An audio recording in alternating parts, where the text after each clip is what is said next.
Hello everyone. In this video we are going to conduct the Scott connection experiment.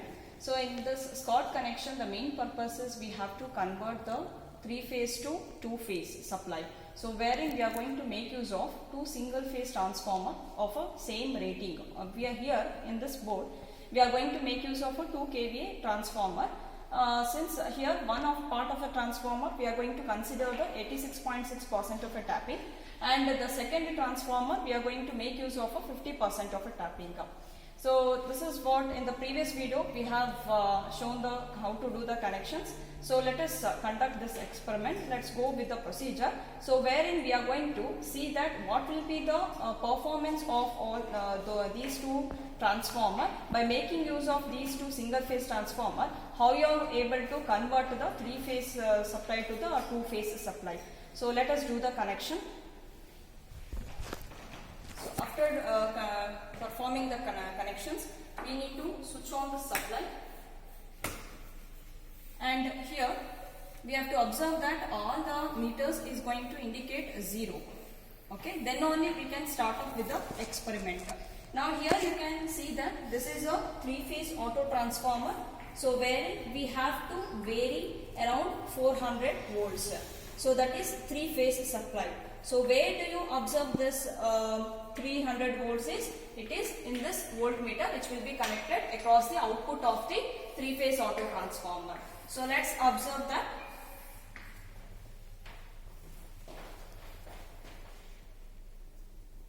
So let us vary this up to 400 volts.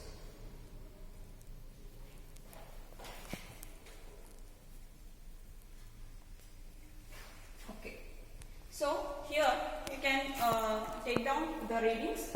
So here the readings you have to take it down. This will be as a no load reading, because here we are going to make use of two resistive banks which will be connected at the secondaries of the two single phase transformers.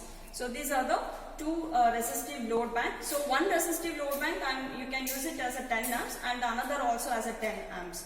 So here we are going to use a one resistive load as 10 ampere, the another resistive load I am going to make use of a 16 amperes. So no matter, so we can keep it in the off position and take down the readings. So that is, here we have written IR, IY and IB. So we need to take down IR, IY, IB with a no load, and as well V1, V2 which is read on this ammeter. As well, there is another ammeter which will be connected here on the secondary, which I have taken up here. So this ammeter is going to read around 0.05 amperes, and the W1 will be present here. W1 and W2, it will be almost 0 because it is under the no load condition. Now for the next trial, let us vary the resistive bank. So let us vary this resistive band equally. This is for equal load. So if I vary here, this is for 2 amperes. Similarly, on the other side of a resistive band, we need to change it to 2 amperes. So for this equal load of 2 amperes, so let us observe, you can also observe here the ammeter, that is I1 is going to read almost, that is I1 is reading around 1.76. That itself confirms it is nearest to 2 amperes. And similarly for the I2 also we will get 2 amperes. So both of them are reaching the same value. And respective IR, we will get it as IR as 1.19, IY as 1.23, IB as 1.11. V1 is 211, V2 is 213. As well, the I2 which is going to read here, this is of 2 amperes, and W1 is 120 and W2 is 400. Similarly, we need to carry out for the next load. Again, we need to change this 2 amperes to 4 amperes. So let us vary equally on both the sides of the resistive bank. So here it's going to read IR as 2.26, IY as 2.3 and IB as 2.20. Then V1 is 207 and V2 is 210. I1 is 3.48 and I2 is going to read 3.6. W1 is going to read around 320 and W2 reads around 800. Okay. Now similarly we can change over the load to the next steps, that is for around 6 amperes. Okay. So here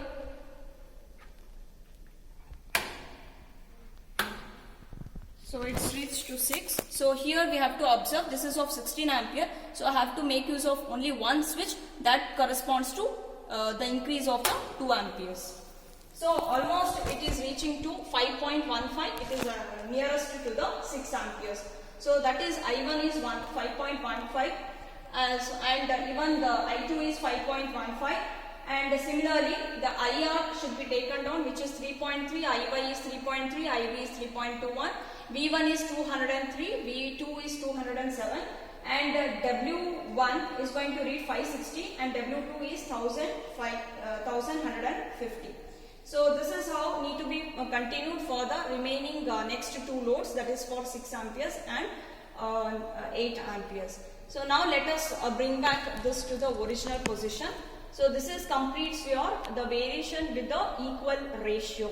Okay, that is equal load. So this is your balanced load. Now for the conducting for the unbalanced load, what we need to do is we need to keep one of the load to a certain amperes, then the other load should be varied. Okay, so here what I am going to do is I am going to take up 4 amperes. I will keep it as a constant, and then we have to vary from the each steps of this variation of the first resistive bank.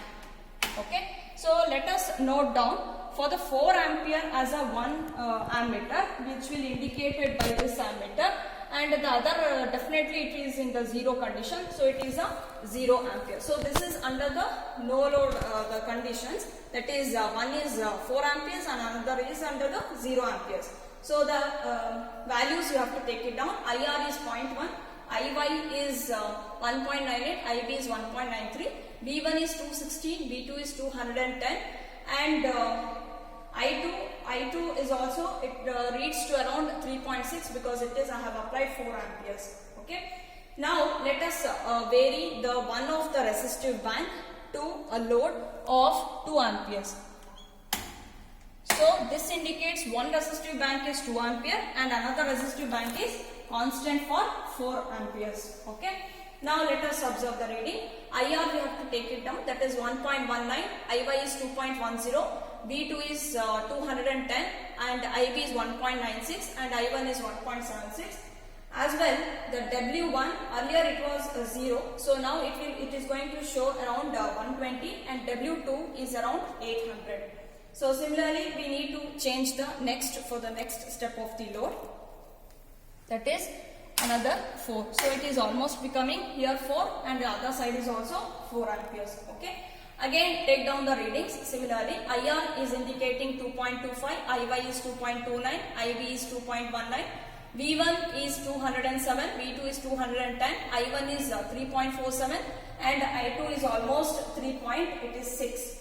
And W1 is around 320 and W2 is around 800. Now again you can repeat this steps for another step. So here another 2 amperes we need to change. Then you take down the readings once again. IR is 3.3 and IY is 2.57, IB is 2.54, V1 is 204, V2 is 210, I1 is 5.15 and I2 is almost it is 3.6 itself because it is constant. Then also the W1 is around 540, W2 is around 800. So here this is how you can continue with the another 2 steps by varying the one of this load.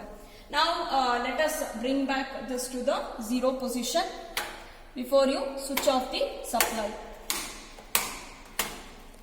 So also the another resistive bank you need to make it to 0 position. So make sure all are in the off position and reduce the auto transformer, bring back to 0 position.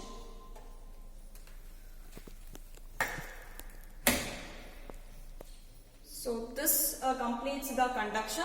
Now let us consider the calculation part of this experiment. So further coming to the calculation part, so here we have to observe what are the constants of the wattmeters and multiply the corresponding the wattmeter reading with the corresponding constants. Then we have to calculate the efficiency for the different loads. That is, for the equal load, efficiency is given by V1 into I1 plus V2 into I2 divided by W1 plus W2 into 100. So we have to consider the corresponding values of V1 with I1 in the tabular column, V2 and I2. I am getting as around 204 multiplied by 2.6 plus 215 multiplied by 2.6 divided by the wattmeter readings. So we are getting the value as around 97.26%. So this will be carried out for the different trials what we have considered for the equal loads. This is for the one trial we have done. Similarly, for the unequal loads, the similar formula should be used. That is, efficiency is given by V1 into I1 plus V2 into I2 divided by W1 plus W2.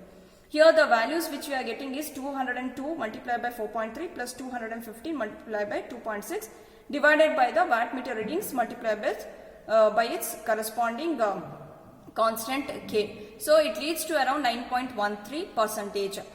99.13%. So like that we have to carry out for the different trials under the case of unequal loads.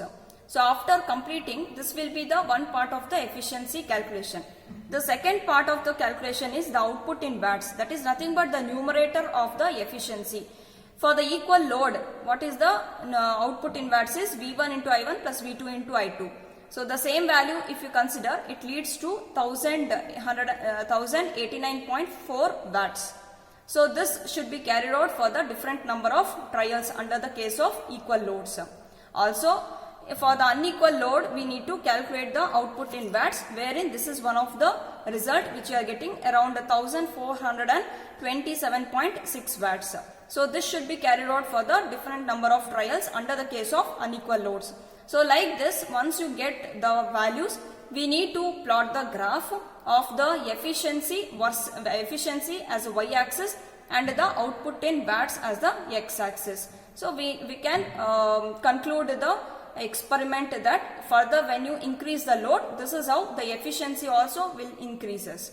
So this completes the experiment based on the Scott connections, which will be from where we can note down the performance of both the transformers and for both the equal loads as well as the unequal loads. Thank you.